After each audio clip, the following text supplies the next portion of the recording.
is a result of one's commission of negative karma in former lives. For example, when you cheated others, when you tried to defeat others, when you try to gain at the cost of others, these result in what we call the ripening of karma that brings about pain and suffering. So when you do negative deeds, the result is a state of mind that is often referred to as hell. When you have done positive deeds, it brings about happiness. I was born after the Chinese operation in Tibet. I am upset with them, and I am sad because the Chinese have been very ruthless to Tibetan people and my family. You name it, they have done it. At the same time, they have destroyed so many monasteries in Tibet. Maybe it is because I am still young and my practice is not strong enough yet. Maybe this is why I am upset with the Chinese.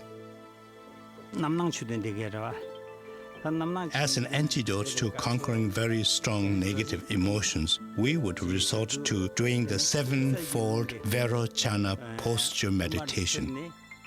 There are different wind energies inside a human person. In one posture, the wind which enables us to excrete waste enters into the central nerve channel, eliminating some of the negative emotions. When you broaden your shoulders and sit upright, the nerve or vein-related winds enter and get rid of ignorance. When your neck is slightly bent downwards at an angle and you touch the tip of your tongue on the palate, then fire-related wind enters and dissipates desire. When you lower your eye a bit so you almost see the tip of your nose, the space-related wind enters and gets rid of egocentric pride. When you sit cross-legged and remain in single-pointed concentration, then water-related wind enters and helps get rid of jealousy. These postures are a very good method of getting rid of some of the negative emotions. Are newer generations of Tibetans raised exclusively in exile, immersed in contemporary culture, displaying the discipline and compassion of their elders? Evidence of cultural erosion is appearing among younger Tibetans in exile. Demonstrations and violent protests are becoming increasingly common in refugee towns. Some are beginning to question the pacifist approach of their leader. Even so, the spirit of their native culture remains strong, and some still aspire to the example of past masters. In our life, we do many different things, we are in different professions, but we all have a single goal, and that is to be happy. And the only way to be happy is to believe in one's own mind that it can be happy, that it has happiness all the time. And that is very important to know, that is very important to notice. If we fail to notice that, then we start to expect external materials to make us happy. In our life, we change different things in the hope of being happy. We change our name, we change our dress, we change our food, we change everything. But we realize every time that this change has never brought the true happiness. So the only way to stop all this game is realizing the nature of mind, which is a Buddha and which is content and fulfilled and satisfied from the beginning. So although I still have desire, I still like all the material things, deep down in my heart I often feel that this is not the real way of happiness.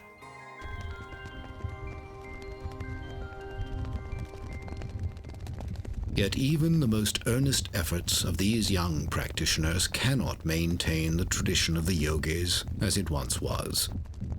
The number of authentic elders dwindles daily.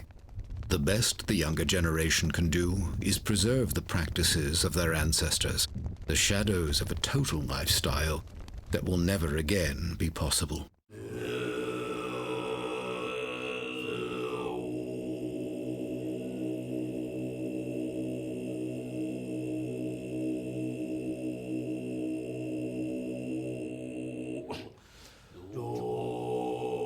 This observation by His Holiness the 14th Dalai Lama points to the irony of the Chinese Holocaust. Intent on destroying Tibetan culture, the Chinese have in fact successfully driven it out into the world.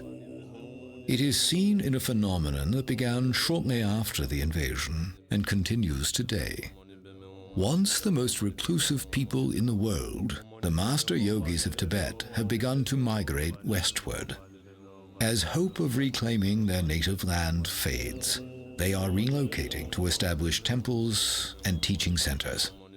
Now the Buddhism is developing west, so we have centers from South America, from Chile to North America to Canada, and we also have Baltic countries, in Central Asia, we have maybe 40 centers more than.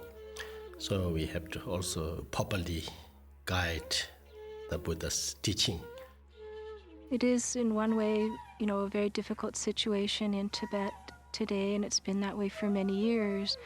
But from that, we have so many wonderful teachers and examples that have come to the United States, Europe, and different countries to make Buddhism available to us. One day His Holiness the Dalai Lama called me down and said, well, this is time now. It is time for you to actually come out of retreat. And now your time has come to benefit all beings. Listening to that advice, I ended my retreat. And from that day onwards, to this day, I have visited so many countries, and I have taught so many countless number of people. And it was absolutely as His Holiness said. I benefited so many people, and I keep on going strong. Now, since I came to the United States, it has gone 5 years. The job of all Dharma practitioners is to help other beings. In countries like India and Nepal, there are many lamas, and teachings are readily available to the population. And this case does not apply in the United States and other Western countries. The main point of the teachings is the generation of loving kindness and compassion. And I hope to help people in the United States and teach them loving kindness and compassion. Arizona has become home to one such center, a growing facility where Tibetan yogi Garchen Rinpoche guides the teachings. Now, where the adobe dwellings of Native Americans once stood, clusters of retreat huts, temples, and teaching rooms hug the rugged terrain of the Chino Valley. In them gather people from all walks of Western life, from many faith traditions, there to learn what wisdom this ancient people might have for a weary modern society. Well, I think the general society now has so many influences which are rather superficial in nature. And even though we theoretically have a lot of extra time, more and more I think people are finding that the different distractions and things that they do are not particularly meaningful to them. And so they're searching for something else to give their life meaning. Here we saw all the technology, we see all the rich people, we have all the money, we can, whatever you want, the food, Chinese, all these different, you can get. But then people find out that having material, having technology is really not answer your inner question and not fulfill ultimate goal. And therefore, they have this kind of spirituality. I would say human society, there's love and compassion is the only way to bring peace and happiness.